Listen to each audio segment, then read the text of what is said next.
NATO nggak suka Rusia dan Cina makin mesra. Ancaman ini akhirnya keluar juga.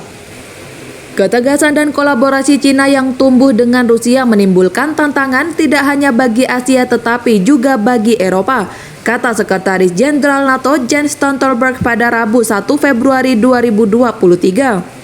Fakta bahwa Rusia dan Cina semakin dekat dan investigasi signifikan oleh Cina dan kemampuan militer canggih baru hanya menggarisbawahi bahwa Cina menimbulkan ancaman, menimbulkan tantangan juga bagi sekutu NATO, kata Stoltenberg kepada hadirin di Universitas Keio di Tokyo.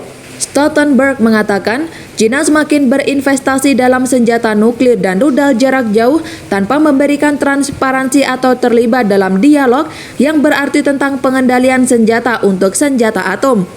Keamanan bukan bersifat regional tetapi global, tegas Stoltenberg.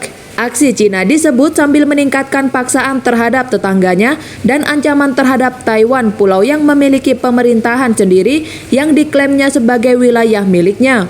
NATO perlu memastikan kita memiliki teman. Penting untuk bekerja lebih erat dengan mitra kami di Indo-Pasifik, katanya. Cina semakin bekerja sama dengan Rusia dan mereka memimpin penolakan otoriter terhadap tatanan internasional yang berbasis aturan, terbuka dan demokratis. Stoltenberg mengatakan NATO tidak menganggap Cina sebagai musuh atau mencari konfrontasi dan aliansi akan terus terlibat dengan Cina di bidang kepentingan bersama seperti perubahan iklim. Juru bicara Kementerian Luar Negeri Cina, Mao Ning, membela Cina sebagai kekuatan untuk perdamaian dan stabilitas regional dan global dan mengkritik NATO karena melabeli Cina sebagai ancaman dan memperluas hubungan militernya ke Asia.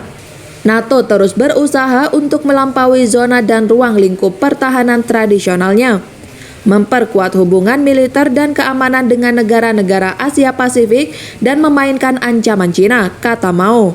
Saya ingin menekankan bahwa Asia Pasifik bukanlah medan pertempuran untuk kontes geopolitik dan tidak menerima mentalitas perang dingin dan konfrontasi blok, terangnya menambahkan.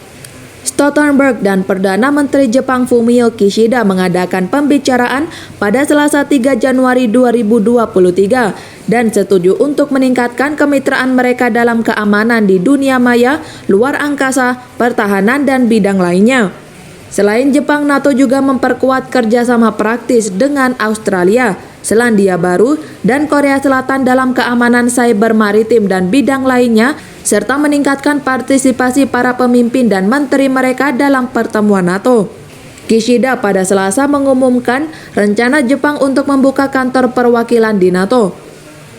Jepang yang sudah menjadi sekutu dekat Amerika Serikat dalam beberapa tahun terakhir memperluas hubungan militernya dengan negara Indo-Pasifik lainnya, serta dengan Inggris, Eropa, dan NATO di tengah meningkatnya ancaman keamanan dari Cina dan Korea Selatan. Tokyo dengan cepat bergabung dalam sanksi ekonomi yang dipimpin AS terhadap perang Rusia di Ukraina dan memberikan bantuan kemanusiaan dan peralatan pertahanan non-agresif untuk Ukraina. Jepang khawatir agresi Rusia di Eropa dapat tercermin di Asia, di mana kekhawatiran tumbuh atas meningkatnya ketegasan Cina dan meningkatnya ketegangan atas klaimnya atas Taiwan.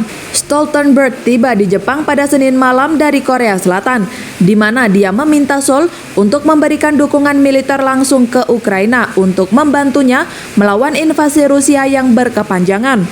Korea Utara mengutuk kunjungan Stoltenberg ke Korea Selatan dan Jepang dengan mengatakan bahwa NATO sedang mencoba untuk menempatkan sepatu bot miliknya di kawasan itu untuk menekan sekutu Amerika di Asia agar menyediakan senjata ke Ukraina.